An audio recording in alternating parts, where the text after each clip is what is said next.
نحمده ونستعينه ونستغفره ونعوذ بالله من شرور أنفسنا ومن سيئات أعمالنا من يهده الله فلا مضل له ومن يضلل فلا هادي له وأشهد أن لا إله إلا الله وحده لا شريك له وأشهد أن محمدا عبده ورسوله يا أيها الذين آمنوا اتقوا الله حق تقاته ولا تموتن إلا وأنتم مسلمون يا أيها الناس اتقوا ربكم الذي خلقكم من نفس واحدة وخلق منها زوجها وبث منهما رجالا كثيرا ونساء واتقوا الله الذي تساءلون به والأرحام إن الله كان عليكم رقيبا يا أيها الذين آمنوا اتقوا الله وقولوا قولا سديدا يصلح لكم أعمالكم ويغفر لكم ذنوبكم ومن يطع الله ورسوله فقد فاز فوزا عظيما أما بعد فإن خير الحديث كتاب الله وخير الهدي هدي محمد صلى الله عليه وسلم وشر الأمور محدثاتها وكل محدثة بدعة وكل بدعة ضلالة وكل ضلالة في النار الوافی بما فی الصحیحین، صحیح بخاری اور صحیح مسلم کی احادیث پہ مشتمل ایک عظیم کتاب 10 مقاصد میں تقسیم ہے۔ ان میں سے 5واں مقصد ہم پڑھ رہے ہیں اور اس کا نام ہے الحاجات الضروریہ، انسان سے متعلقہ ضروری حاجات، لازمی حاجات۔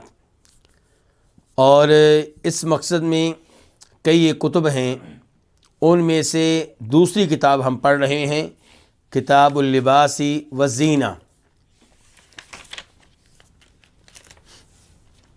اور اس کتاب میں کئی ایک ابواب ہیں، ان میں سے 11واں باب آج شروع کریں گے، اور یہ ہے باب نمبر 11، باب الکاسیات العاریات۔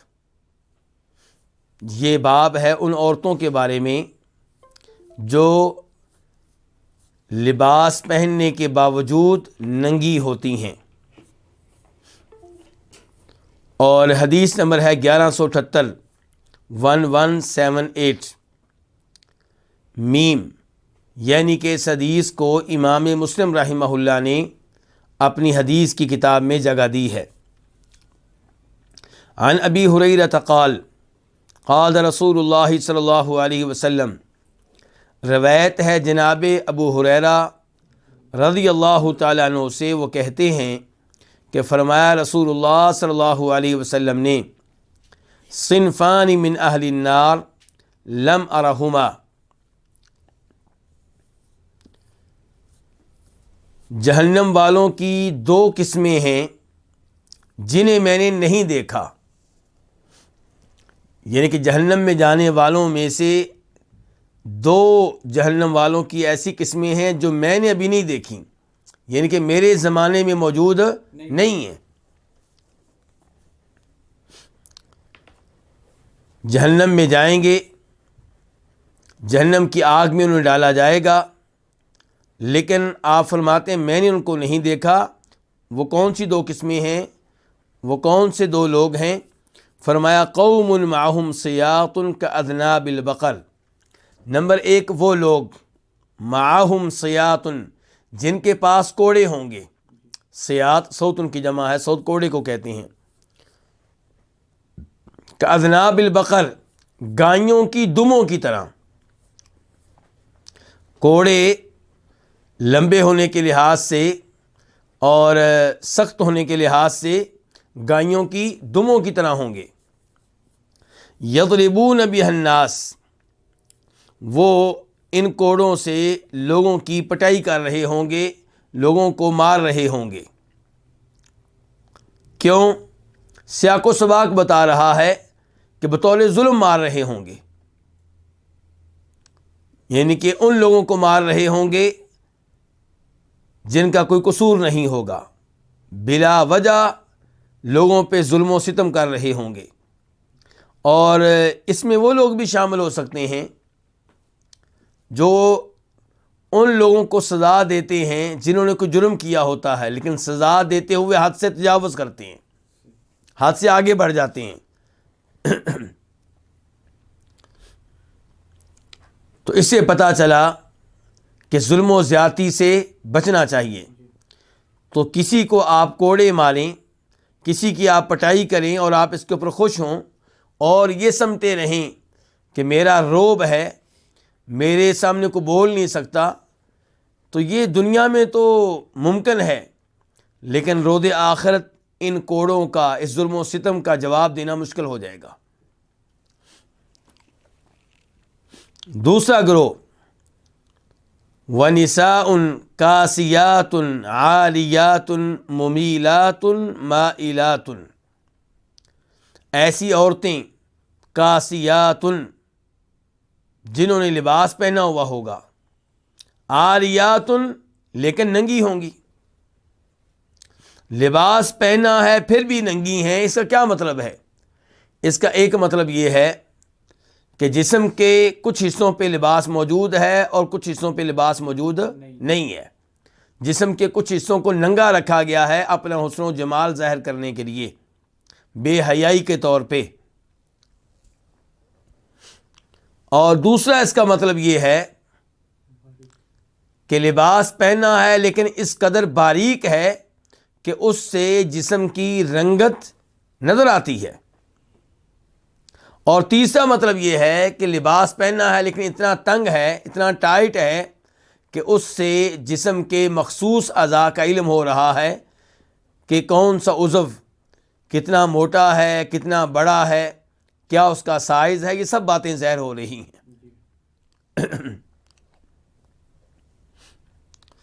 تو یہ جہنم والوں کا گروہ ہے، لباس پہن کے بھی کیا ہونا؟ ننگے ہونا۔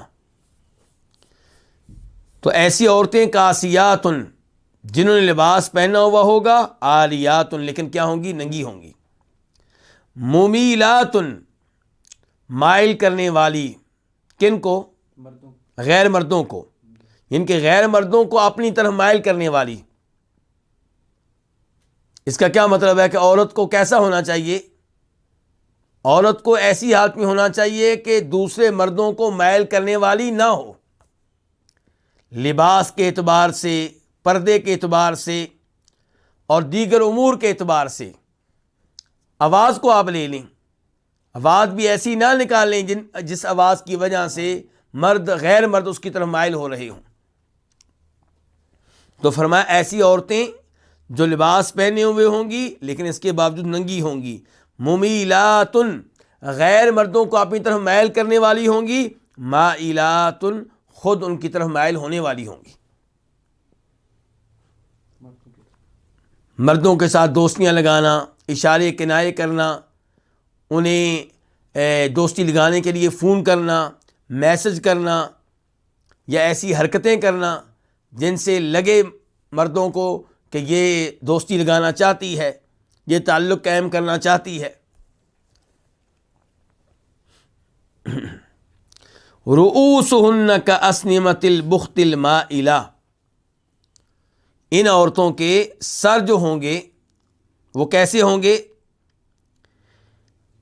ان کے جو سر ہوں گے وہ لمبی گردنوں والے، اونٹوں کے ایک طرف جھک جانے والے کوہانوں کی طرح ہوں گے۔ البخت کا لفظ استعمال کیا گیا ہے۔ البخت ان اونٹوں کو کہا جاتا ہے جن کی گردنیں لمبی لمبی ہوں، اور ان کو خراسانی اونٹ بھی کہا جاتا ہے، اور ان کی عام طور پہ دو کوہانے ہوتی ہیں، ان کے دو کوہان ہوتے ہیں۔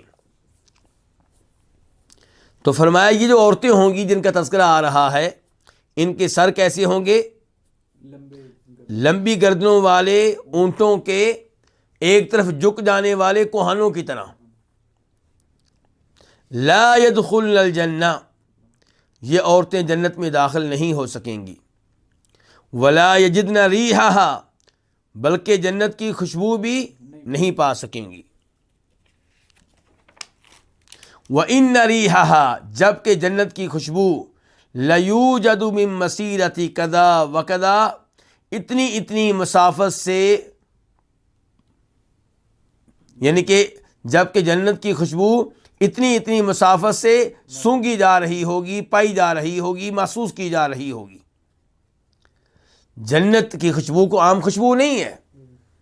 عام سی خوشبو ہم لگائیں تو ساتھ والے دوستوں تک پہنچ رہی ہوتی ہے، کچھ اور اچھی لگا لیں تو وہ آپ جس گلی محلے سے گزر جائیں وہاں سے آتی رہتی ہے۔ ایک کمرے میں آپ بیٹھے ہوں، ساتھ والے کمرے میں بھی آ رہی ہوگی۔ لیکن جنت کی خوشبو اتنی عمدہ، اتنی اعلیٰ، اتنی زبردست کہ دور دور تک اس کی خوشبو آ رہی ہوگی۔ لیکن یہ عورتیں جن کا تذکرہ کیا گیا ہے، یہ جنت میں داخل ہونا تو دور کی بات ہے، جنت کی خوشبو بھی نہیں سونگھ سکیں گی۔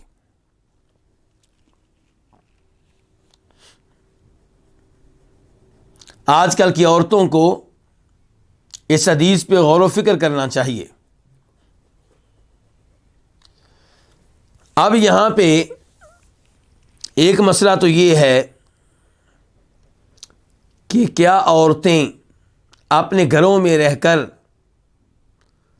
اپنے بالوں کو اوپر کر سکتی ہیں، جس کو کیا کہتے ہیں جوڑا بنانا؟ کیا جوڑا بنا سکتی ہیں؟ تو گزارش یہ ہے کہ اگر گھر میں غیر مرد نہ رہتے ہوں تو ایسا کرنے میں کوئی حرج نہیں ہے۔ گھر کے اندر رہتے ہوئے جبکہ گھر میں غیر مرد نہ رہتے ہوں، مثال کے طور پہ دیور نہ ہو، کوئی جیٹھ نہ ہو، بہنوئی نہ ہو، پھپھو کے بیٹے، خالہ کے بیٹے، ماموں کے بیٹے، چچا کے بیٹے، اس قسم کے لڑکے، محلے کے لڑکے گھر میں نہ آتے ہوں اور گھر میں نہ بیٹھتے ہوں تو ایسی عورت اپنے سر کے بال سر کے اوپر رکھ سکتی ہے اور اس میں کوئی حرج نہیں ہے۔ کیسے پتہ چلا ہمیں؟ آپ ساری حدیث پہ غور کریں، سیاق و سباق پہ، تو آپ بھی اسی نتیجے پہ پہنچیں گے، کیونکہ آپ علیہ السلام فرما رہے ہیں کہ یہ عورتیں لباس پہننے کے باوجود ننگی ہوں گی۔ تو اگر کوئی عورت کسی گھر میں اپنے خاوند کے ساتھ رہتی ہے تو اس کا لباس باریک ہے یا جسم کے کسی حصے پہ ہے، کسی حصے پہ نہیں ہے، یا ٹائٹ ہے، تو کیا یہ جرم ہے؟ کوئی جرم نہیں ہے۔ ایسے ہی وہ اگر اپنے خاوند کو اپنی طرف مائل کرتی ہے، خود اس کی طرف مائل ہوتی ہے، تو کیا یہ جرم ہے؟ کوئی جرم نہیں ہے۔ تو ایسے ہی اگر اس کے سر کے بال بلند و بالا ہیں، جوڑا بنایا ہوا ہے، تو اس میں کوئی حرج نہیں ہے، جب کہ وہ اپنے گھر میں ایسا کرے، گھر سے باہر نہ کرے اور گھر میں غیر مرد نہ آتے ہوں۔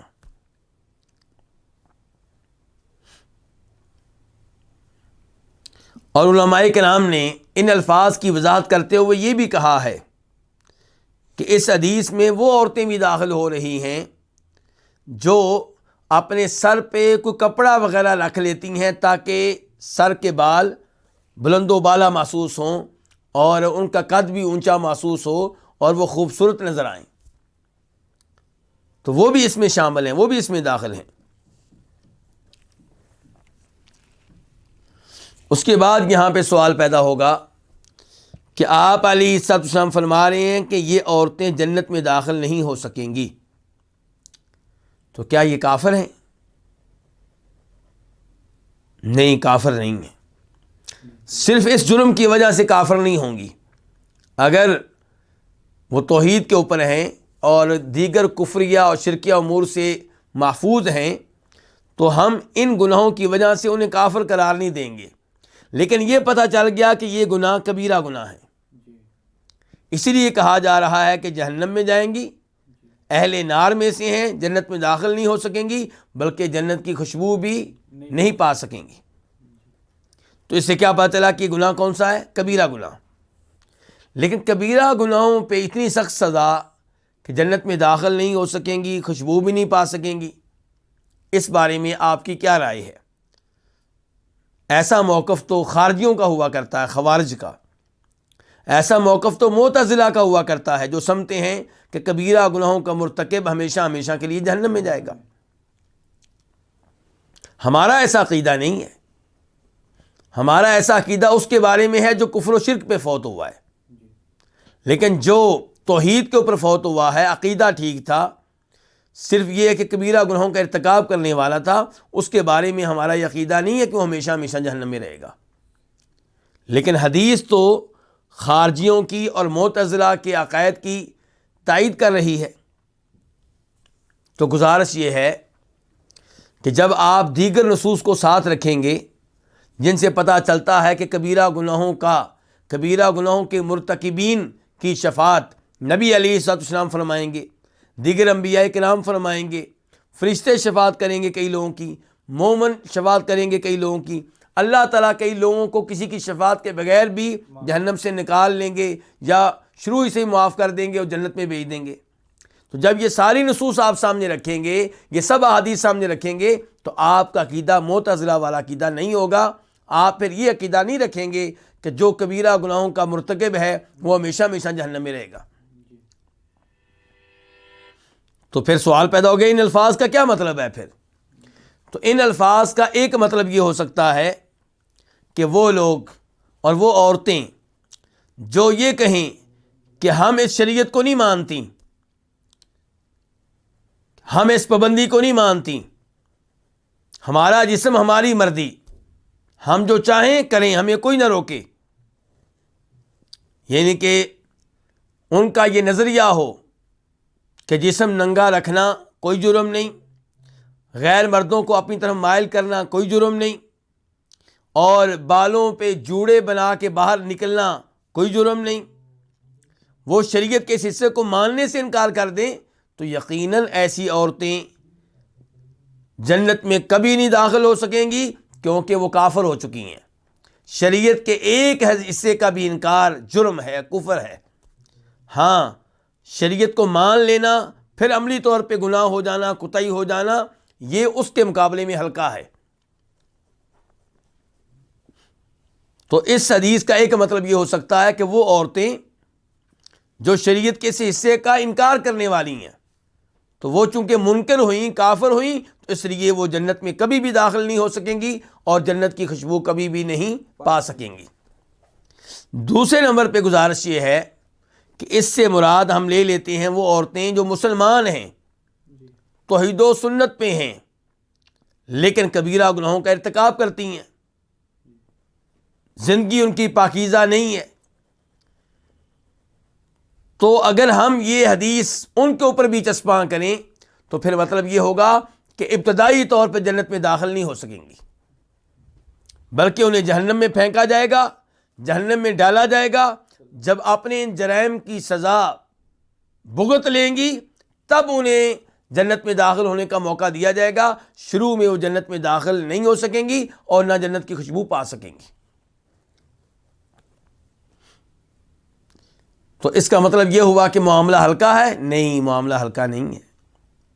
جو یہ سمجھتا ہے کہ معاملہ ہلکا ہے، جو عورت یہ سمجھتی ہے کہ معاملہ ہلکا ہے، اس کو چاہیے کہ اپنے کچن میں چلی جائے اور جو آگ وہاں پہ جل رہی ہے، جو آخرت کی آگ کے مقابلے میں بہت ہلکی ہے، آخرت کی آگ اس آگ سے 70 گنا زیادہ تیز ہے۔ تو یہ جو کچن کی آگ ہے، جو آخرت کی آگ کے مقابلے میں ہلکی ہے، اس پہ ہاتھ رکھ کر دیکھ لیں۔ 1 منٹ کے لیے کیا، بلکہ آدھے منٹ کے لیے، بلکہ 15 سیکنڈ کے لیے، 10 سیکنڈ کے لیے اس میں اپنی انگلی رکھ کر دیکھ لیں۔ اگر آپ یہ آگ برداشت کر سکتی ہیں تو پھر آپ یہ کہیں کہ معاملہ ہلکا ہے۔ اور اگر میں اور آپ جانتے ہیں کہ ہم اس آگ میں اپنی انگلی 10 سیکنڈ کے لیے، 5 سیکنڈ کے لیے نہیں رکھ سکتے، تو پھر آخرت کی آگ سے ڈرنا چاہیے اور آگ کے مالک رب سے ڈرنا چاہیے، جس نے آگ میں پھینکنا ہے اس سے ڈرنا چاہیے، اس کی ناراضگی اور غضب سے بچنا چاہیے، جن کاموں پہ وہ لعنت کرتا ہے ان کاموں سے دور رہنا چاہیے، جن گناہوں کی وجہ سے وہ کسی کو جہنم میں ڈال دیتا ہے ان گناہوں سے بچنا چاہیے اور اس کو راضی رکھنے کی کوشش کرنی چاہیے۔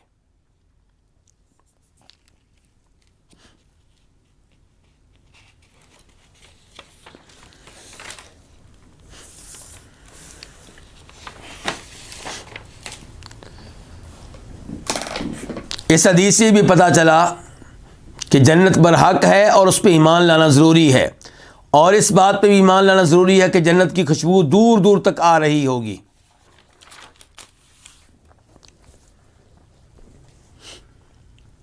اس کے بعد باب نمبر 12، باب تحریم النظر الی العورات،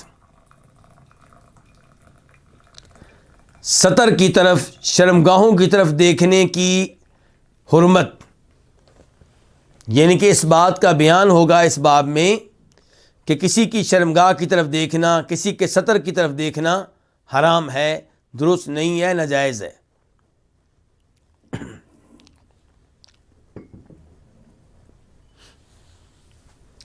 یہاں پہ حدیث نمبر 1179 اور اس حدیث کو اپنی کتاب میں جگہ دینے والی امام مسلم ہیں۔ عن ابی سعید الخدری ان رسول اللہ صلی اللہ علیہ وسلم قال، روایت ہے جناب ابو سعید خدری رضی اللہ تعالیٰ عنہ سے کہ بے شک رسول اللہ صلی اللہ علیہ وسلم نے فرمایا۔ یہ ابو سعید خدری، ان کا نام کیا ہے؟ سعد بن مالک بن سنان الخدری الانصاری الخزرجی۔ تو یہ کہتے ہیں کہ اللہ کے رسول علیہ الصلوۃ والسلام نے فرمایا، لا ينظر الرجل الى عورت الرجل، کوئی مرد کسی مرد کے ستر کی طرف نہ دیکھے، کوئی مرد کسی مرد کی شرمگاہ کی طرف نہ دیکھے، ولا المرأة الى عورت المرأة، اور نہ ہی کوئی عورت کسی عورت کی شرمگاہ کی طرف دیکھے، نہ ہی کوئی عورت کسی عورت کے ستر کی طرف دیکھے۔ حدیث کا یہ حصہ، اس میں کئی سوال پیدا ہوں گے۔ ایک سوال یہ پیدا ہوگا کہ فرمایا ہے نبی علیہ الصلوۃ والسلام نے کہ مرد کے ستر کی طرف نہ دیکھے، تو سوال پیدا ہو گیا کہ مرد کا ستر کیا ہوتا ہے، اور آپ نے کہا کہ عورت کے ستر کی طرف نہ دیکھے، سوال پیدا ہوگا عورت کا ستر کیا ہے۔ پھر یہ سوال پیدا ہوگا کہ آپ نے مرد کو مرد کی طرف دیکھنے سے روکا ہے، عورت کو عورت کی طرف دیکھنے سے روکا ہے، اس کا مطلب یہ ہے کہ عورت مرد کو دیکھ سکتی ہے اور مرد عورت کو دیکھ سکتا ہے۔ تو یہ سوال ہیں۔ تو جہاں تک تعلق ہے اس بات کا کہ عورت کیا ہے، ستر، یعنی کہ عورت سے مراد کیا ہے؟ مرد کا، عورت الرجلی، مرد کا ستر کیا ہے، یعنی کہ مرد کا وہ حصہ کون سا ہے جسے دیکھنا بالکل بھی جائز نہیں ہے اور جسے ڈھانک کر رکھنا مرد کے لیے ضروری ہے۔ تو یہ ہے ناف سے لے کر گھٹنے تک، ناف سے لے کر گھٹنے تک۔ اگرچہ رانوں کے بارے میں اختلاف ہے کہ ران ستر کا حصہ ہے یا نہیں، لیکن انشاءاللہ راجح موقف یہی ہے کہ ناف سے لے کر گھٹنوں تک کا جو جسم ہے یہ مرد کا ستر ہے، اس پہ واجب ہے کہ اس کو ڈھانک کر رکھے، کسی کی یہاں پہ نگاہ نہ پڑنے دے، اور لوگوں پہ بھی واجب ہے کہ وہ اسے دیکھنے سے بچیں اور دور رہیں۔ کیا دلیل ہے اس بارے میں؟ اس بارے میں دلیل وہ حدیث ہے جسے امام احمد وغیرہ روایت کرتے ہیں، دیگر ائمہ حدیث روایت کرتے ہیں، امام دارقطنی روایت کرتے ہیں، شیخ البانی نے اسے حسن قرار دیا ہے۔ اس میں یہ آتا ہے کہ فرمایا نبی علیہ الصلوۃ والسلام نے کہ مرد کا جو ستر ہے وہ ناف سے لے کر گھٹنے تک ہے، یعنی کہ آپ نے یہ الفاظ استعمال نہیں کیے مرد کے، لیکن مراد وہاں پہ کیا ہے؟ مرد ہے۔ تو یہ ہو گیا ستر کس کا؟ مرد کا۔ اب سوال پیدا ہوگا عورت کا، عورت کے لیے ستر کیا ہے؟ تو اس بارے میں دو موقف ہیں، دو قول ہیں۔ پہلا موقف کئی علماء کرام کا یہ ہے کہ عورت کے لیے عورت کا ستر وہی ہے جو مرد کے لیے مرد کا ستر ہے۔ یہ ستر بھی کہتے ہیں مجھے مشکل پیش آ رہی ہے، عربی میں تو سین کے اوپر زبر ہے اور تے کے اوپر کیا ہے؟ جزم ہے، ستر، لیکن اردو میں ستر کہنا ذرا مشکل لگتا ہے، اس لیے میں کیا کہہ رہا ہوں؟ ستر۔ دوسرے دوسرا موقف کہ عورت کے لیے عورت کا سطر کیا ہے. دوسرا موقف یہ ہے کہ عورت کے جسم کا وہ حصہ جسے عورت کے محرم مرد دیکھ سکتے ہیں اسی حصے کو دوسری عورتیں دیکھ سکتی ہیں، باقی جو اس کا جسم ہے وہ سطر ہے. اور عورت کے جسم کا وہ کون سا حصہ ہے جسے اس کے محرم مرد دیکھ سکتے ہیں؟ اس کا باپ دیکھ سکتا ہے، اس کا بیٹا دیکھ سکتا ہے، اس کا سگا بھائی دیکھ سکتا ہے، اس کا سسر دیکھ سکتا ہے. یہ کون سا حصہ ہے؟ یہ وہ جسم کے وہ اعضاء جنہیں اعضائے زینت کہتے ہیں، خوبصورتی والے اعضاء، یعنی کہ جہاں پہ زیورات استعمال کیے جاتے ہیں. عورت بالیاں استعمال کرتی ہے تو کہاں استعمال کرتی ہے؟ کان میں. تو کان اور چہرہ آ گیا اس میں. تو چہرہ عورت ننگا رکھ سکتی ہے اپنے محرم مردوں کے لیے، اور ایسے ہی عورتوں کے لیے. ہار کہاں پہنتی ہے؟ گلے میں. تو اس کا مطلب ہے اپنا یہ گلا جو ہے یہ ننگا رکھ سکتی ہے محرم مردوں کے سامنے اور عورتوں کے سامنے. ہاتھوں میں کیا پہنتی ہے؟ کنگن، انگوٹھیاں. تو اس کا مطلب یہ ہے کہ اپنے ہاتھ اور بازو یہ ننگے رکھ سکتی ہے کہ ان کے سامنے، محرم مردوں کے سامنے اور عورتوں کے سامنے. پاؤں میں کیا پہنتی ہے عورت؟ پازیب. تو اس کا مطلب یہ ہے کہ اپنے پاؤں کو اور پنڈلیوں کو ننگا رکھ سکتی ہے اپنے محرم مردوں کے سامنے اور عورتوں کے سامنے.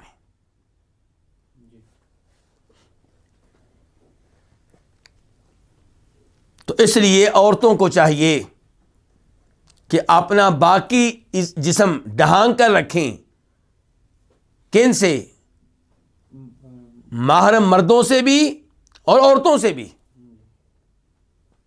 غیر مرد تو دور کی بات ہے، محرم مرد یعنی کہ اپنے باپ سے، ناف سے، یعنی کہ اپنے باپ سے یہ جو گلے سے نیچے کا حصہ ہے جسم کا، پیٹ مثال کے طور پہ، ناف، شرمگاہ، ران، گھٹنے، یہ حصہ چھپا کر رکھیں.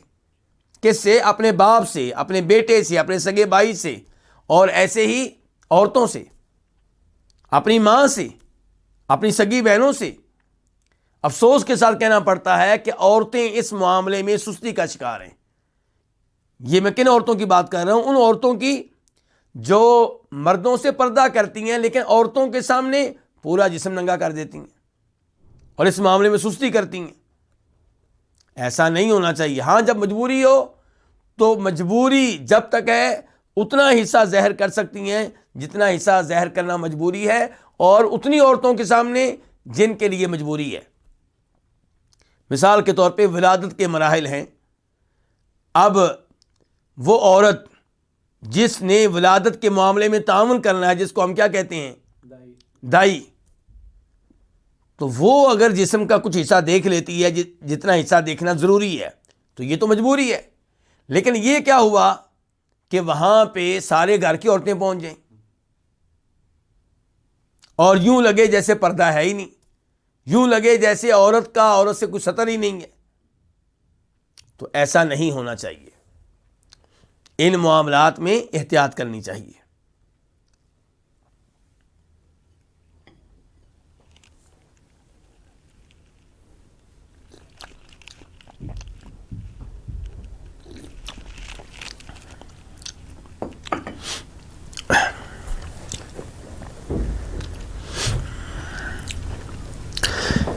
تو عورت کے جسم کے کون کون سے اعضاء ہیں، کون سے مقامات ہیں جو محرم مردوں کے سامنے اور دیگر عورتوں کے سامنے ننگے ہوں تو کوئی مسئلہ نہیں ہے.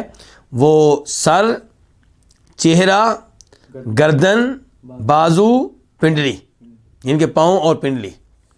ایسے ہی ہاتھ اور بازو ہم نے کہہ دیا.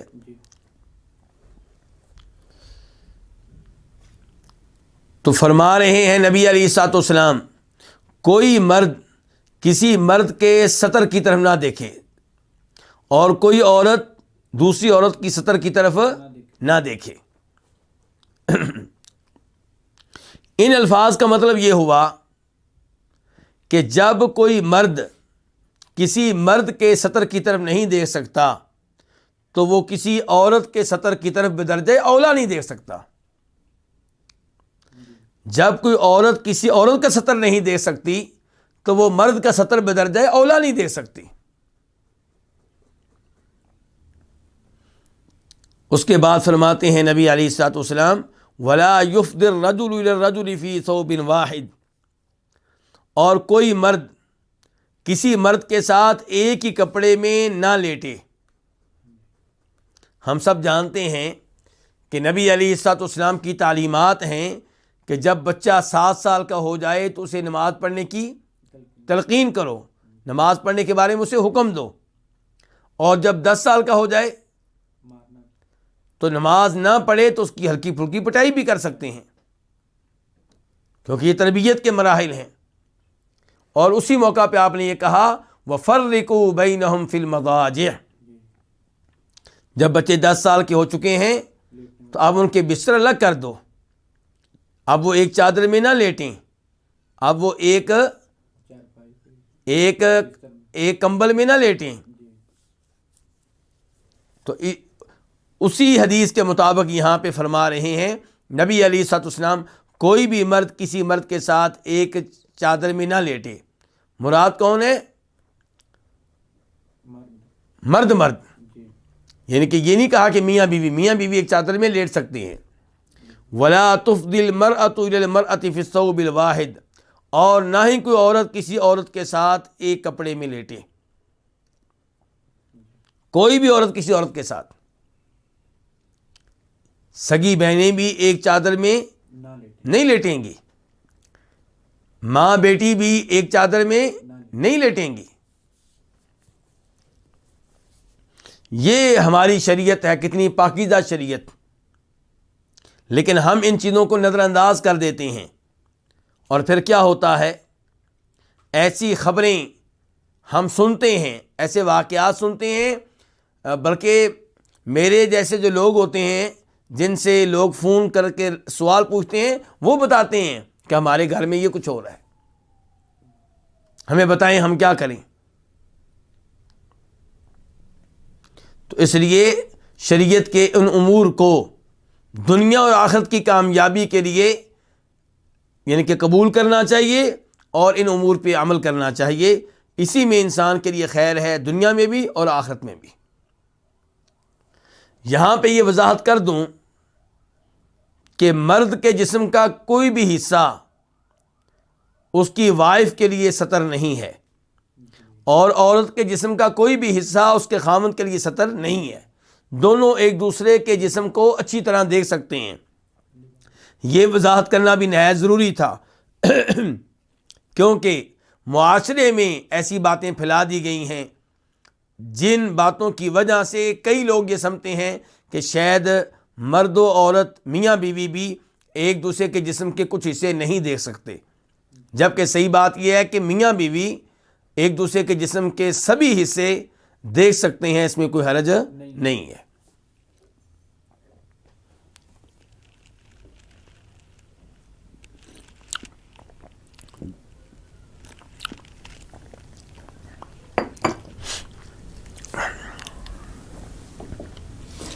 اس کے بعد باب نمبر 13، باب المتشبہون بالنساء والمتشبہات بالرجال۔ یہ باب ہے ان مردوں کے بارے میں جو عورتوں کی مشابہت اختیار کرتے ہیں اور ان عورتوں کے بارے میں جو مردوں کی مشابہت اختیار کرتی ہیں۔ حدیث نمبر 1180 1180 خا، اس حدیث کو اپنی کتاب میں جگہ دینے والی امام کون ہے؟ امام بخاری۔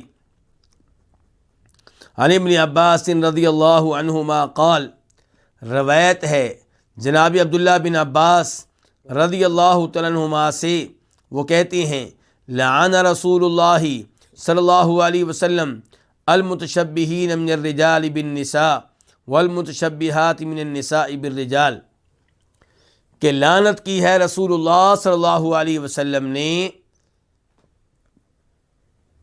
مردوں میں سے ان پہ جو عورتوں کے ساتھ مشابہت اختیار کرتے ہیں، اور عورتوں میں سے ان پہ جو مردوں کے ساتھ مشابہت اختیار کرتی ہیں۔ ایک تو اس حدیث سے پتہ چلا کہ مردوں کا عورتوں کی مشابہت اختیار کرنا اور عورتوں کا مردوں کی مشابہت اختیار کرنا گناہ ہے. کون سا گناہ؟ کبیرہ، کیونکہ لعنت آئی ہے، اور جس گناہ پہ لعنت آئے وہ کبیرہ گناہ ہوا کرتا ہے. تو فرمایا کہ لعنت کی ہے نبی علیہ الصلوۃ والسلام نے مردوں میں سے ان پہ جو عورتوں کے ساتھ مشابہت اختیار کریں. ایسے امور جو عورتوں کے ساتھ مخصوص ہیں، جو کن کے ساتھ مخصوص ہیں؟ عورتوں کے ساتھ، وہ مرد اختیار کرے، اس کی اجازت نہیں ہے. مثال کے طور پہ کانوں میں بالیاں ڈال لینا، اور یہ ناک میں بھی جو ناک کا زیور ہے وہ یہاں پہ ڈال لینا، گلے میں ہاتھ ڈال لینا، کہ ہمارے نوجوان لڑکوں نے اکثر ڈالا ہوتا ہے، تو یہ جائز نہیں ہے، کیونکہ اس میں عورتوں سے مشابہت ہے، یہ عورتوں کا کام ہے. اور ایسے ہی ہاتھوں میں کنگن پہن لینا، یہ کیا ہے؟ جو یہ پہنے گا مردوں میں سے وہ عورتوں کی مشابہت اختیار کر رہا ہے. ایسے ہی وہ پاؤڈر وغیرہ چہرے پہ استعمال کرنا جو کون استعمال کرتی ہیں؟ جو صرف عورتوں کے لیے ہیں. کچھ چیزیں ایسی ہوتی ہیں معاشرے میں جو مرد بھی استعمال کرتے ہیں، عورتیں بھی استعمال کرتی ہیں، وہ ممنوع نہیں ہیں. لیکن وہ چیزیں جن کے بارے میں آپ کا پورا ملک جانتا ہے، آپ کا پورا علاقہ جانتا ہے، پورا گاؤں جانتا ہے، پورا محلہ جانتا ہے کہ یہ چیزیں عورتوں کی ہوتی ہیں، لپسٹک ہے، جی ہاں، تو اس طرح کی چیزیں جو ہیں یہ مردوں کا ان چیزوں کو اختیار کرنا یہ جائز نہیں ہے. یا گفتگو میں جان بوجھ کر عورتوں کے انداز میں گفتگو کرنا، عورتوں جیسی آواز نکالنا، چال چلنے میں عورتوں کی طرح ان کی مشابہت اختیار کرنا، تو یہ سارے امور جو ہیں یہ ممنوع ہیں. یا مردوں کا عورتوں کا لباس پہن لینا، ایسا بھی دیکھا گیا ہے کہ وہ لباس جس کے بارے میں سب کو پتا ہے کہ کن کا ہوتا ہے، یہ عورتوں کا ہوتا ہے، وہ مرد اختیار کر لیں تو یہ ان کی مشابہت ہے. ایسے ہی عورتوں میں سے کسی کا مردوں کی مشابہت اختیار کرنا یہ بھی جرم ہے. اس کی مثال کیا ہو سکتی ہے؟ مثال کے طور پہ کوئی عورت آواز کیسی نکالتی؟ مردوں جیسی آواز نکالتی جان بوجھ کر، مردوں کی طرح چلتی ہے، مردانہ لباس پہنتی ہے، وہ کام کرتی ہے جن کے بارے میں پورا ملک جانتا ہے کہ یہ کام کن کے ہوتے ہیں؟ مردوں کے ہوتے ہیں. بالوں کی کٹنگ آپ لے لیں، بال اتنے چھوٹے کروا لینا کہ دیکھنے والا سمجھے کہ یہ مرد ہے. تو یہ سارے امور جو ہیں یہ ممنوع ہیں اور یہ جائز نہیں ہیں.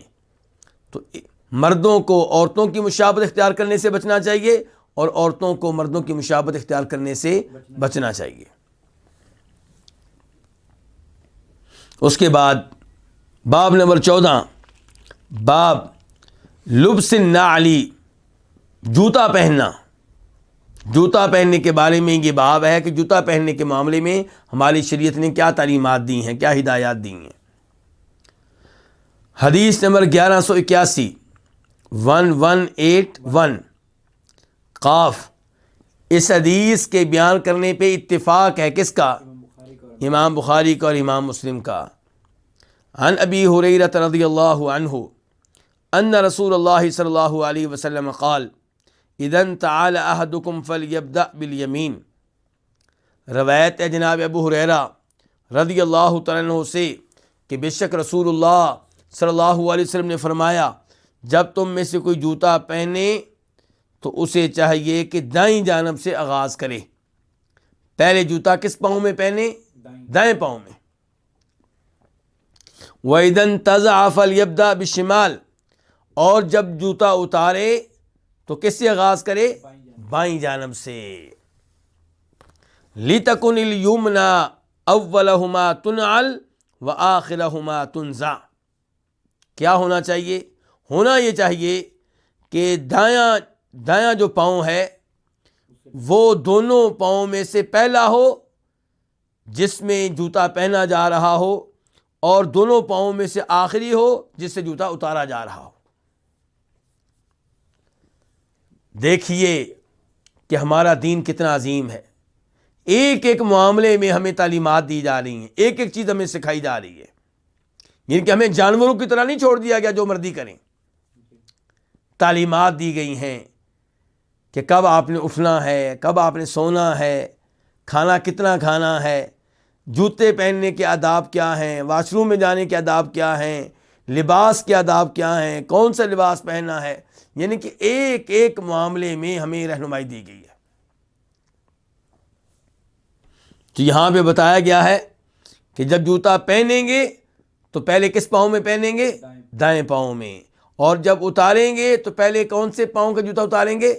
بائیں پاؤں کا۔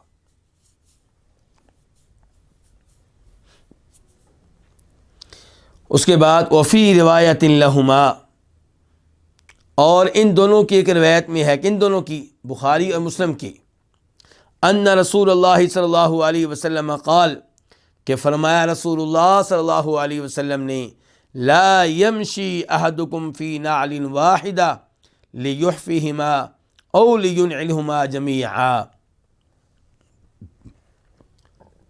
فرمایا کہ تم میں سے کوئی ایک جوتے میں نہ چلے، تم میں سے کوئی ایک پاؤں میں جوتا پہن کر نہ چلے، یعنی کہ یا دونوں پاؤں میں جوتا ہونا چاہیے یا دونوں میں نہیں ہونا چاہیے، ایک پاؤں میں جوتا ہو دوسرے میں نہ ہو، اس حال میں چلنے کی اجازت نہیں ہے۔ فرمایا لا یمشی احدکم، تم میں سے کوئی ایک ہی جوتے میں نہ چلے، لیحفہما، دونوں پاؤں ننگے رکھے، او لینعلہما جمیعا، یا دونوں میں ایک ساتھ جوتا پہنے۔ تو ایک پاؤں میں جوتا ہو ایک پاؤں میں نہ ہو اور آپ چلیں، اس کی اجازت نہیں ہے۔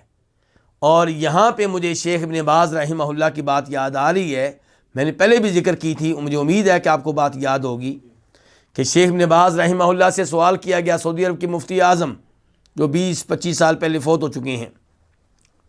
سوال یہ کیا گیا کہ اگر میرے دونوں جوتے کسی جگہ پڑے ہوں اور ایک دوسرے سے دور ہو، تو میں پہلے ایک جوتا پہن لوں اور پھر آگے چل کے 2 قدم چل کے 3 قدم چل کے 4 قدم چل کے دوسرا جوتا پہن لوں، تو کیا میرے لیے جائز ہوگا؟ یعنی کہ یہ 3 4 قدم 5 قدم کیا ہوگا اس میں کہ ایک پاؤں میں جوتا ہے دوسرے میں نہیں ہے، تو کیا اس طرح میرے لیے جائز ہے؟ تو شیخ ابن باز رحمہ اللہ نے کہا تھا کہ کوشش کرو کہ تمہارا ایک قدم بھی نبی علیہ الصلوۃ والسلام کی احادیث کی مخالفت میں نہ اٹھے، یعنی کہ انسان کا ایک ایک قدم نبی علیہ السلام کی تعلیمات کے مطابق ہو، اس کا ایک ایک لفظ قرآن و حدیث کے مطابق ہو، اس کی ایک ایک نگاہ قرآن و حدیث کے مطابق ہو، اس کا ایک ایک لفظ سننا وہ ہو جو قرآن و حدیث کے مطابق ہو۔ کئی لوگ پوچھتے ہیں کہ کیا جرابوں میں ایک جراب پہن کے ہم چل سکتے ہیں؟ تو اس بارے میں یہ حدیث نوٹ کیجئے گا، مسلم شریف کی حدیث ہے کہ آپ نے فرمایا تم میں سے کوئی ایک موضع میں نہ چلے، ایک موضع ان کے ایک پاؤں میں موضع ہو دوسرے میں نہ ہو اور چل پڑے، ایسا نہیں ہونا چاہیے۔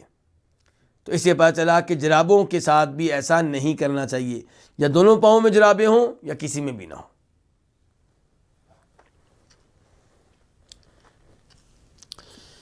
کچھ علماء کرام نے کہا کہ وجہ کیا ہے، کیوں نبی علیہ الصلوۃ والسلام نے تعلیمات دی ہیں؟ تو کچھ علماء کرام نے کہا کہ اس میں خام خواہ کی ایک مشقت ہے، ایک پاؤں میں جوتا ہو ایک میں نہ ہو اور آپ چل رہے ہوں، یہ خام خواہ کی کیا ہے؟ مشقت ہے، آپ اپنے آپ کو مشقت میں ڈال رہے ہیں۔ اور دوسرے علماء کرام نے کہا کہ اس میں گرنے کا خطرہ ہے، پھسلنے کا خطرہ ہے۔ اور کچھ علماء کرام نے کہا کہ یہ معیوب ہے، انسان اچھا نہیں لگتا، برا نظر آتا ہے، اور اسلام چاہتا ہے کہ انسان اور مسلمان باوقار نظر آئیں۔ اسی لیے کیا کہا ہے، نماز میں آؤ تو کیسے آؤ؟ سکینت سے آؤ، دوڑنا نہیں ہے، وقار کے ساتھ آؤ۔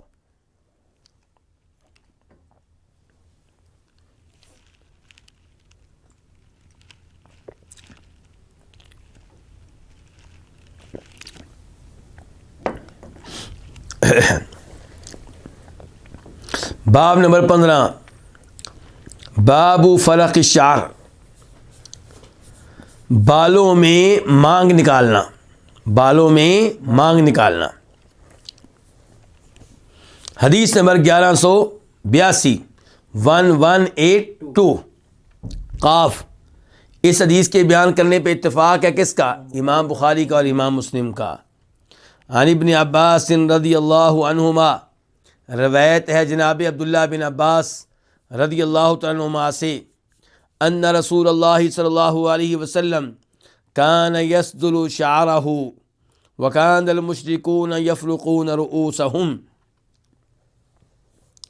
وکان اہل الکتاب یسدلون رؤوسہم، کہ بے شک رسول اللہ صلی اللہ علیہ وسلم اپنے بالوں کو چھوڑ دیا کرتے تھے، لٹکا لیا کرتے تھے،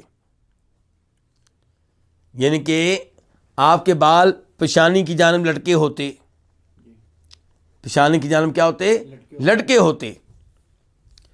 اور جو مشرک تھے آپ کے زمانے کے، وہ اپنے سر کے بالوں میں مانگ نکالا کرتے تھے، یعنی کہ مشرکین مکہ اور دیگر مشرکین سر کے بالوں میں کیا کرتے تھے؟ مانگ نکالتے تھے۔ اور نبی علیہ السلام کیا کرتے تھے؟ اپنے بالوں کو لٹکا لیا کرتے تھے، یعنی کہ مانگ نہیں نکالتے تھے۔ وَكَانَ أَهْلُ الْكِتَابِ يَسْدِلُونَ رُؤُوسَهُمْ، اور اہل کتاب یہودی عیسائی بھی اپنے سر کے بالوں کو لٹکا لیا کرتے تھے، یعنی کہ مانگ نہیں نکالتے تھے۔ تو نبی علیہ السلام نے کون سا عمل اختیار کیا؟ جو یہودی عیسائی کرتے تھے، جو شروع اسلام میں آپ کی یہی پالیسی تھی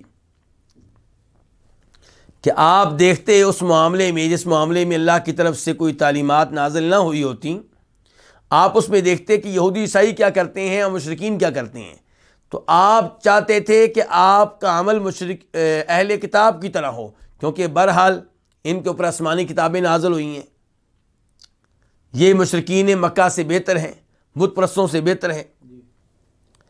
لیکن بعد میں کیا ہوا؟ بعد میں آپ نے اپنی پالیسی تبدیل کر لی۔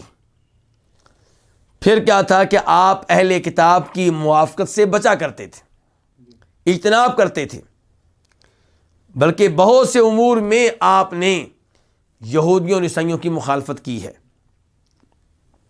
مثال کے طور پہ 10 محرم کا روزہ ہے، تو آپ نے کہا تھا میں زندہ رہا تو آئندہ سال کس طریقے کا روزہ رکھوں گا؟ 9 کا، یعنی کہ 9 اور 10 2 روزے ہو جائیں گے۔ کس لیے؟ یہودیوں عیسائیوں کی مخالفت ہو جائے۔ حیضہ عورت سے میل جول رکھنا، اس میں کوئی شک و شبہ نہیں ہے کہ حیضہ عورت سے جماع کرنا یہ غلط ہے، یہ جائز نہیں ہے۔ لیکن کیا آپ اس کو اپنے گھر میں رکھیں گے یا گھر سے نکال دیں گے؟ گھر میں رکھیں گے۔ کیا آپ اس کے ساتھ بیٹھ سکتے ہیں؟ بالکل بیٹھ سکتے ہیں۔ کیا خاوند اس کے ساتھ لیٹ سکتا ہے؟ بالکل لیٹ سکتا ہے۔ تو اس معاملے میں بھی آپ نے یہودیوں عیسائیوں کی کیا کی ہے؟ مخالفت کی ہے۔ اور ایسے ہی قبلے کے بارے میں آپ نے بیت المقدس کو ترک کیا اور کون سا قبلہ اختیار کیا؟ مکہ کا۔ جی، اور ایسے ہی داڑھی کے سفید بال ان کو رنگین کرنا، آپ نے فرمایا ان کو رنگین کیا کرو، یہودی نہیں کرتے تم کیا کرو، اور ان کی مخالفت کرو۔ یہ حدیث آگے آنے والی ہے۔ تو بہرحال یہاں پہ دیکھیے کہ عبداللہ بن عباس کہتے ہیں کہ نبی علیہ السلام اپنے سر کے بالوں کو لٹکا لیتے تھے، اور مشرکین اپنے سر کے بالوں میں مانگ نکالتے تھے، اور اہل کتاب اپنے سر کے بالوں کو کیا کرتے تھے؟ لٹکا لیتے تھے۔ وکان رسول اللہ صلی اللہ علیہ وسلم یحب موافقت اہل الکتاب فیما لم یؤمر فیہ بشیء، اور نبی علیہ الصلوۃ والسلام پسند کرتے تھے اہل کتاب کی موافقت کرنا۔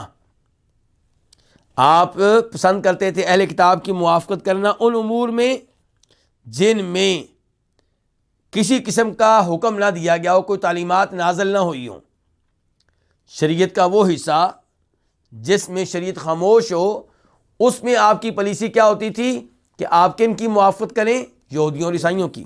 کیونکہ بہرحال اہل کتاب ہیں، تورات و انجیل والے ہیں. ثم فرق رسول اللہ صلی اللہ علیہ وسلم رأسا، پھر نبی علیہ الصلوۃ والسلام نے اپنے سر کے بالوں میں مانگ نکالی. تو پہلے آپ مانگ نہیں نکالتے تھے، حالانکہ مشرکین مکہ نکالتے تھے، اور بعد میں آپ نے سر کے بالوں میں مانگ نکالی ہے اور یہودیوں عیسائیوں کی کیا کی ہے؟ مخالفت کی ہے. اس مخالفت میں اپنی قوم کی مشابہت ہو گئی ہے. کس قوم کی؟ مشرکین کی. تو کیا ان کی مشابہت اختیار کرنا جائز ہے؟ گزارش یہ ہے کہ جس معاملے میں تعلیمات اوپر سے نازل ہو جائیں اللہ کے رسول کی طرف سے صلی اللہ علیہ وسلم، وہاں پہ یہ نہیں دیکھتے کہ ان کی مشابہت ہے یا نہیں. کئی لوگ کہتے ہیں جی آپ کہتے ہیں داڑھی رکھ لو، داڑھی تو سکھوں نے رکھی ہوتی ہے، تو پھر تو ہم ان کے مشابہ ہو جائیں گے. بھائی جہاں پہ شریعت نے واضح طور پہ کہہ دیا یہ کام کریں، وہ آپ نے کرنا ہے، کوئی اور کرے یا نہ کرے. اور جس کام سے شریعت نے روک دیا اس سے آپ نے دور رہنا ہے، کوئی اور یہ کام کرے یا نہ کرے، کوئی اور اس سے دور رہے یا نہ رہے.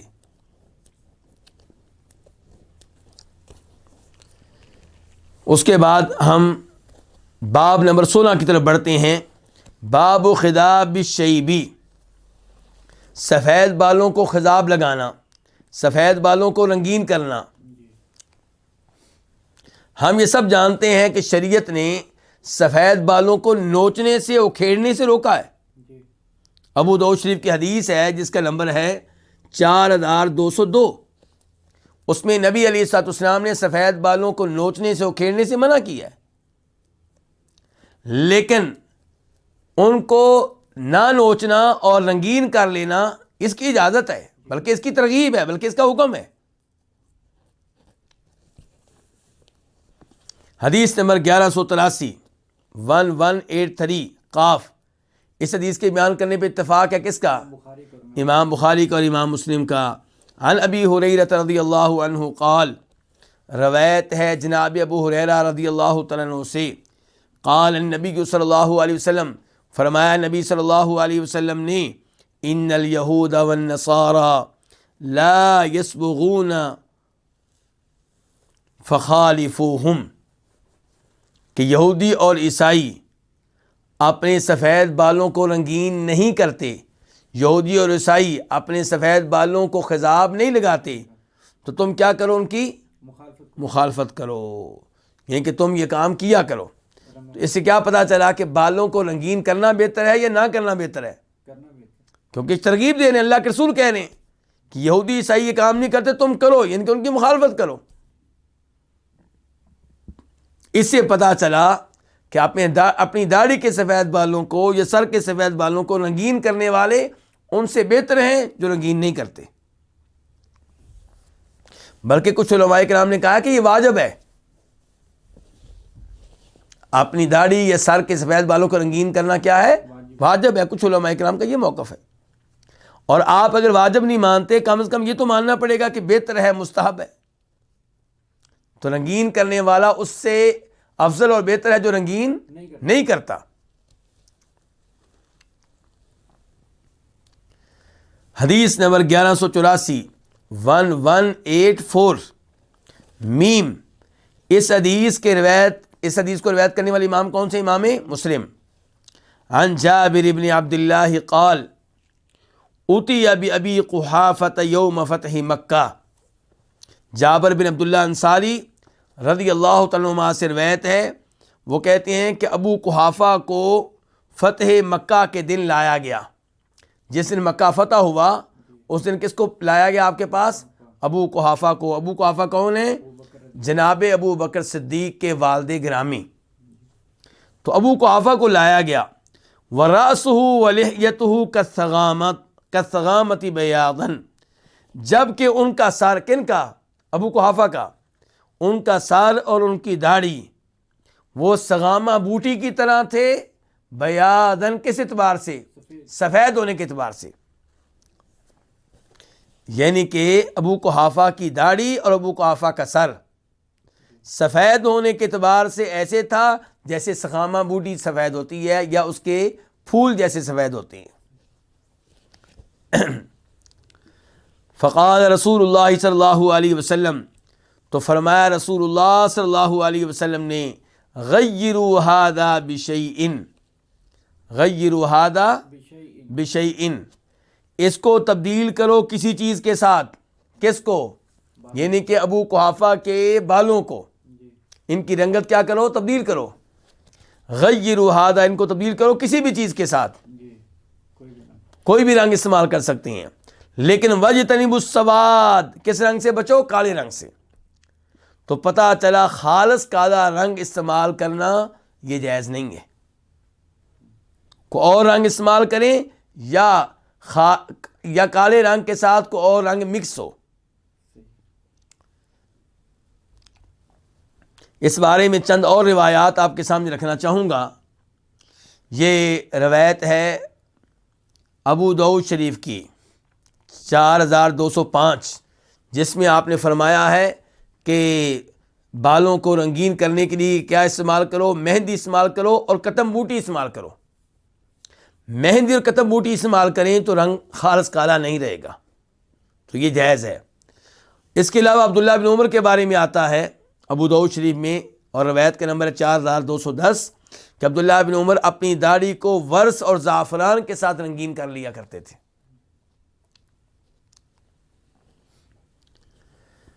اس کے علاوہ یہ بات ذہن میں رہے کہ خالص کالا رنگ استعمال کرنا، اس سے بچنا ہے۔ اس بارے میں ایک حدیث پہلے پیش کر چکا ہوں، ایک حدیث اور سنیے گا، یہ ابو داؤد شریف کی ہے، اس کا نمبر ہے 4212۔ آپ نے فرمایا کہ آخری زمانے میں ایک ایسی قوم آئے گی، ایسے لوگ آئیں گے جو کالے رنگ کو بطور خضاب استعمال کیا کریں گے، اور وہ لوگ جو ہوں گے وہ جنت کی خوشبو بھی نہیں پا سکیں گے۔ وہ جنت کی خوشبو کون؟ جو خالص کالا رنگ استعمال کریں گے۔ تو کیا پتہ چلا خالص کالا رنگ استعمال کرنا جائز ہے کہ ناجائز ہے؟ ناجائز ہے، منع ہے، ممنوع ہے۔ اسی لیے امام نووی رحمہ اللہ نے اس قول کو اختیار کیا ہے، جس قول کا مفاد یہ ہے کہ خالص کالے رنگ کے ساتھ بالوں کو رنگین کرنا حرام ہے۔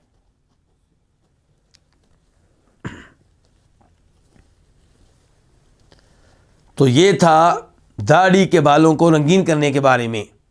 اب ہم پڑھتے ہیں باب نمبر 17، باب النہی عن القضاء۔ اس باب میں بیان ہوگا کس بات کا؟ کہ قضا جو ہے اس کی یہ منع ہے۔ یہ باب ہے قضا کی ممانعت کے بارے میں۔ حدیث نمبر 1185 1185 قاف، اس حدیث کے روایت کرنے پہ اتفاق ہے کس کا؟ امام بخاری کا اور امام مسلم کا۔ عن ابن عمر رضی اللہ عنہما قال، روایت ہے جناب عبداللہ بن عمر رضی اللہ عنہما سے، وہ کہتے ہیں سمعت رسول اللہ صلی اللہ علیہ وسلم ینہا عن القضاء، میں نے سنا نبی علیہ الصلوۃ والسلام سے کہ آپ قضا سے منع فرما رہے تھے۔ کس سے منع فرما رہے تھے؟ قضا سے۔ آپ کہیں گے قضا کی وضاحت نہیں ہو رہی، تو وضاحت اس لیے نہیں ہو رہی کہ وہ روایت میں موجود ہے۔ قال عبید اللہ، عبید اللہ کہتے ہیں، یہ عبید اللہ کہاں سے آ گیا جی؟ اصل میں یہ حدیث جو ابھی ہم نے پڑھی ہے کہ نبی علیہ السلام نے قضا سے منع کیا ہے، اس حدیث کو روایت کرنے والے صحابی کون ہیں؟ عبداللہ بن عمر۔ عبداللہ بن عمر تک امام بخاری کیسے پہنچے یہ حدیث لینے کے لیے؟ امام بخاری تو بعد میں آئے ہیں۔ تو جواب یہ ہے کہ امام بخاری عبداللہ بن عمر تک پہنچے ہیں کئی لوگوں کے واسطے سے۔ اگر یہ حدیث آپ تفصیل کے ساتھ پڑھیں گے بخاری شریف میں تو امام بخاری کہیں گے کہ میں نے یہ حدیث لی ہے محمد بن سلام سے، یعنی کہ محمد بن سلام البیکندی سے، اور انہوں نے حدیث لی ہے مخلد بن یزید الحرانی سے، اور انہوں نے ابن جریج سے، اور انہوں نے عبید اللہ بن عمر بن حفص بن عاصم بن عمر سے۔ یہ چوتھے نمبر پہ راوی ہیں۔ یہ عبید اللہ جن کا بھی نام ہے، ان کا نمبر کون سا ہے اس حدیث کی سند میں؟ چوتھا نمبر۔ اور وہ روایت کرتے ہیں عمر بن نافع سے، اور وہ روایت کرتے ہیں اپنے باپ نافع سے، اور وہ عبداللہ بن عمر سے۔ تو امام بخاری سے عبداللہ بن عمر تک پہنچتے ہوئے کتنے راوی آئے؟ 7۔ تو 7 واسطے ہیں، بخاری شریف میں وہ احادیث جو کم واسطوں والی ہیں وہ کون سی ہیں؟ جن میں 3 آدمیوں کا واسطہ ہوتا ہے. امام بخاری اور اللہ کے رسول کے درمیان کتنے راویوں کا واسطہ ہوتا ہے؟ 3 کا، صلی اللہ علیہ وسلم. اور ایسی احادیث کو کیا کہا جاتا ہے؟ ثلاثیات الامام بخاری. امام بخاری کی وہ احادیث جن میں راوی صرف 3 ہیں. اور ایسی روایات بخاری شریف میں کتنی ہیں؟ تقریباً 22.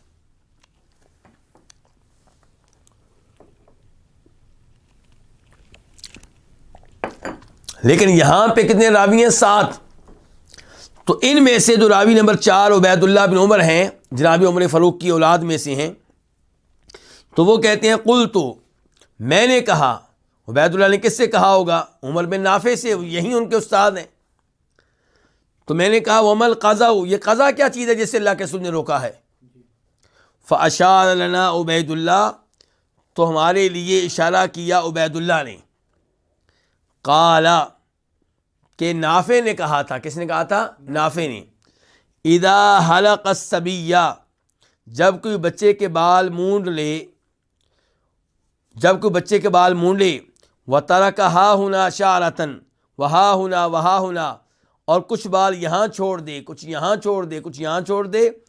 فاشار لنا عبید اللہ، تو عبید اللہ نے ہمارے لیے اشارہ کیا الی ناصیتی، اپنی پیشانی کی طرف، کچھ بال ادھر چھوڑ دے. وجانبی راسہ، اور اشارہ کیا اپنے سر کے دونوں جانب کی طرف، کچھ ادھر چھوڑ دیے، کچھ یہاں پہ چھوڑ دیے، اور باقی کیا؟ مونڈ لیے. تو سر کے کچھ بال مونڈ لینا اور کچھ نہ مونڈنا، انہیں چھوڑ دینا، یہ قضا ہے، اور اس سے اللہ کے رسول نے منع کیا ہے. اور عام طور پہ مسلمان اس حدیث کی خلاف ورزی کر رہے ہیں. ایک بڑا طبقہ مسلمانوں کا اس حدیث کی پرواہ نہیں کرتا. وہ کیا کہتے ہیں؟ وہ کہتے ہیں جی ہمارے بچے کی کون سی کٹ بنائیں جی؟ برگر کٹ، جس میں آدھے سر کے بال مونڈے ہوئے ہوں گے اور آدھے کے موجود ہوں گے. اور کئی لوگ پیروں کے نام پہ بالوں کا کچھ حصہ چھوڑ دیتے ہیں، باقی مونڈ دیتے ہیں. تو وہ بھی غلط، اور یہ بھی غلط ہے. تو اس لیے اللہ کے رسول صلی اللہ علیہ وسلم نے قضا سے منع کیا ہے.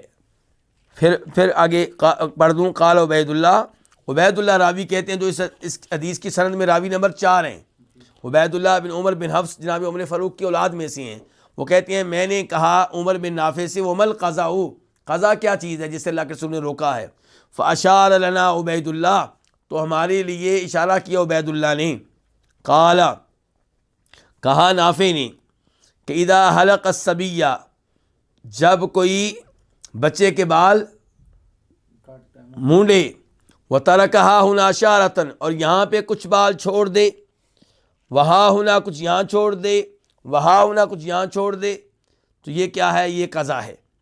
یہ بات کرتے ہوئے اشارہ کیا عبید اللہ نے ہماری خاطر کدھر اشارہ کیا؟ الی ناصیتی، اپنی پیشانی کی طرف، وجانبی راسہ، اور اپنی سر کے دونوں جانب کی طرف.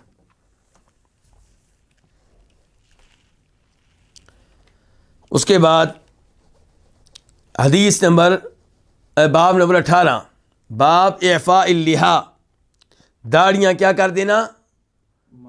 داڑیوں کو معاف کر دینا، یعنی کہ ان کو چھوڑ دینا ان کی حالت میں، نہ مونڈنا، نہ ان کے بال نوچنا اور نہ کاٹنا. حدیث نمبر 1186 قاف. اس حدیث کے بیان کرنے پہ اتفاق ہے کس کا؟ امام بخاری کا اور امام مسلم کا. عن ابن عمر، روایت ہے جناب عبداللہ بن عمر سے. عن النبی، وہ روایت کرتے ہیں نبی صلی اللہ علیہ وسلم سے. قال، کہ آپ نے فرمایا خالف المشرکین، مشرکین کی مخالفت کرو. کن کی مخالفت کرو؟ مشرکین کی. تو اسلام کہتا ہے یہودیوں عیسائیوں کی مخالفت کرو، مشرکین کی مخالفت کرو. کیا مطلب ہے اس کی مخالفت کا؟ کہ ان کی جا کے ایسی پٹائی شروع کر دو؟ نہیں، یہ مطلب نہیں ہے. مطلب یہ ہے کہ ان کی نقل نہ کرو، ان کی تہذیب اختیار نہ کرو. جو کام وہ کرتے ہیں اور وہ انہی کے ساتھ خاص ہیں یا ان کے دین کا حصہ ہیں، تو ان کی نقل نہ کرو، ان کی مشابہت اختیار نہ کرو، ان کی مشابہت اختیار نہ کرو. یہاں پہ کہہ رہے ہیں مشرکین کی مخالفت کرو. وفر اللحا, داڑھی کے بالوں کو کیا کرو, ان کو چھوڑ دو, ان کو چھوڑ دو, ان کو چھوڑ دو, یعنی کہ ان کو بڑھنے دو, مراد یہ ہے ان کو چھوڑ دو, ان کو بڑھنے دو. وَأَحْفُ الشَّوَارِبْ, اور مونچھیں اچھی طرح صاف کرو, مونچھیں اچھی طرح صاف کرو. یہ فرما رہے ہیں نبی علیہ السلام, ان کے مونچھوں کی جو بال ہیں وہ بالکل ان کو اچھی طرح صاف کر دو. اس کے بعد وکان ابن عمر, عبداللہ ابن عمر, اذا حج, جب کیا کرتے, حج کرتے, اب اعتمر یا عمرہ کرتے, قبض علی لحیتہ, اپنی داڑھی کو قبضے میں لے لیتے, مٹھی میں لے لیتے, اپنی داڑھی کو قبضے میں لے لیتے, مٹھی میں لے لیتے, جیسے یہ دیکھیں. تو قبض علی لحیتہ, اپنی داڑھی کو مٹھی میں لے لیتے. فما فضل, تو جو ایک مٹھی سے زائد ہوتی, اخذہ, اس کو لے لیتے, ان کو اس کو کاٹ دیتے. یہ دیکھیں, جب آپ پکڑیں گے تو اب نیچے والے جو بال ہیں ان کو کاٹ دیتے. کون؟ عبداللہ بن عمر رضی اللہ تعالیٰ عنہما. تو اب میرا اور آپ کا موقف کیا ہونا چاہیے کہ کیا داڑھی کے بالوں کو ایسے کاٹا جا سکتا ہے؟ داڑھی کے بالوں کو کاٹنے سے بچیے, کیونکہ نبی علیہ الصلوۃ والسلام نے جو الفاظ استعمال کیے ہیں ان کا مفہوم یہی ہے کہ داڑھی کو ان کی حالت پہ چھوڑ دو, نہ مونڈو نہ کاٹو. چنانچہ امام نووی رحمہ اللہ کہتے ہیں راجح بات یہ ہے کہ داڑھی کو چھیڑا نہیں جائے گا, نہ بال کاٹے جائیں گے, نہ مونڈے جائیں گے, نہ کچھ اور کیا جائے گا. داڑھی کو اس کی حالت پہ چھوڑ دو ان کی. تو اس لیے عبداللہ بن عمر یا کسی اور صحابی کی وجہ سے اپنی داڑھی کے بال کاٹنا یہ درست نہیں ہوگا. نبی علیہ السلام کی حدیث کے الفاظ واضح ہیں اس معاملے میں کہ داڑھی کو اس کی حالت پہ چھوڑ دیا جائے, یعنی کہ ان کے بالوں کو بڑھنے دیا جائے اور گھنا ہونے دیا جائے. اچھا, اب یہاں پہ سوال ہوگا داڑھی کہتے کس کو ہیں؟ دیکھیں, داڑھی کے لیے لفظ آپ نے کیا استعمال کیا, لحا, یہ جمع ہے. اس کے بعد کیا ہوتا ہے, لحیہ. تو لحیہ ان بالوں کو کہتے ہیں جو انسان کی رخساروں پہ پیدا ہوتے ہیں, اگتے ہیں, اور کہاں پہ, تھوڑی پہ. تو یہ کیا ہے, یہ داڑھی ہے. تو اس لیے داڑھی کے بالوں کو یعنی کہ ان کو آنے دیں اور ان کو کاٹنے وغیرہ سے کیا کریں, گریز کریں, پرہیز کریں. تو یہ تھا آج کا درس, اور یہیں پہ آج کے درس کا اختتام کرتے ہیں. لیکن اس سے پہلے میں یہ بیان کرنا چاہوں گا کہ یہاں پہ کہا گیا وَأَحْفُ الشَّوَارِبَ, مونچھوں کے بال اچھی طرح صاف کر دو. تو کچھ روایات سے پتہ چلتا ہے کہ اچھی طرح صاف کر دینے چاہیے, کچھ سے پتہ چلتا ہے کہ کاٹ لینے چاہیے. خود نبی علیہ السلام نے ایک دفعہ اپنے ایک صحابی کے بال کاٹے تھے. تو اس سے کیا پتہ چلا کہ مونچھوں کے بال کاٹ لینے چاہیے, لیکن مونچھوں کے بال اتنے بڑے ہوں کہ برے نظر آئیں, پانی میں داخل ہو رہے ہوں, گلاس میں داخل ہو رہے ہوں, تو یہ بالکل غیر مناسب ہوگا.